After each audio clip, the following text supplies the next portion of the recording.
The trees summary इन हिंदी कवि कहता है कि वृक्ष घरों की सीढ़ियों से बाहर खुले जंगल में चले जा रहे हैं। यह अप्राप्य है क्योंकि पेड़ अचल हैं और इसलिए हम महसूस करते हैं कि कविता का एक प्रतीकात्मक अर्थ है। हम व्याख्या करते हैं कि पेड़ उन मादाओं को संदर्भित करते हैं जिन्होंने खुद को चंगा किया है और मानव जाति के साथ दुनिया को भरने के अपने प्राथमिक उद्देश्य को पूरा करने के लिए जंगलों में अपने घरों से बाहर निकलने के लिए तैयार हैं। आगे वह कहती है कि जंगल पिछले कई दिनों से खाली है और इसलिए कोई भी पक्षी नहीं देखा जा सकता है क्योंकि उनके पास बैठने के लिए कोई पेड़ नहीं है। कीटों पर देखा जा सकता है क्योंकि उनके पास कोई आश्रय नहीं है और सूर्य का प्रकाश नहीं बन सकता है कोई भी छाया। मानवता का जंगल कई दिनों से खाली है लेकिन जल्द ही पूर्ण और उज्जवल हो जाएगा। कवि पौधों द्वारा जंगल तक पहुंचने के लिए किए गए संघर्ष की व्याख्या करता है।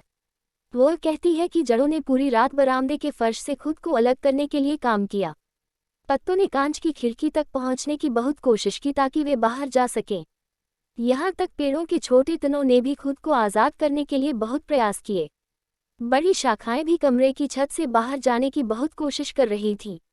हम कह सकते हैं कि महिलाएं एक बदलाव के लिए बेताब हैं और उनके प्रयास की तुलना उस मरीज से की जाती है जिसे अस्पताल से रिहा कर दिया गया है और वह जल्दबाजी में बाहर निकलने की कोशिश करती है। शायद इसलिए कि वे आधे जागरूक हैं और किसी दवा के प्रभाव में हैं। वे अस्थिर हैं लेकिन क्लिनिक छोड़ने की जल्दी में हैं। कवि कहता है कि वह अपने बरामदे में बैठी है, लंबे पत्र लिख रही है। वह अपने पत्रों में अपने घर छोड़ने वाले पेड़ों के बारे में नहीं बताती है। वह कहती है कि रात बहुत साफ है। वह पूरा चांद देख सकती है जो चमक रहा है। पत्तियों और लाइकन की गंध एक आवाज की तरह होती है जो चिल्लाती है और घर की परिधि से मुक्ति की इच्छा व्यक्त करती है। उसका सिर पेड़ों से बनी धीमी आवाज़ों से भरा है जो बाहर निकलने के लिए बेताब हैं। अगले दिन ये आवाज़ें सुनाई नहीं देंगी। कवि पाठक से ध्यान से सुनने के लिए कहता है क्योंकि परिवर्तन होने वाला है। वह कांच की खिड़की को तोड़ता हुआ सुनता है और पेड़ रात में ठोकर खाते हैं। बाहर हवा चल रही है। यह पेड़ों से मिलता है।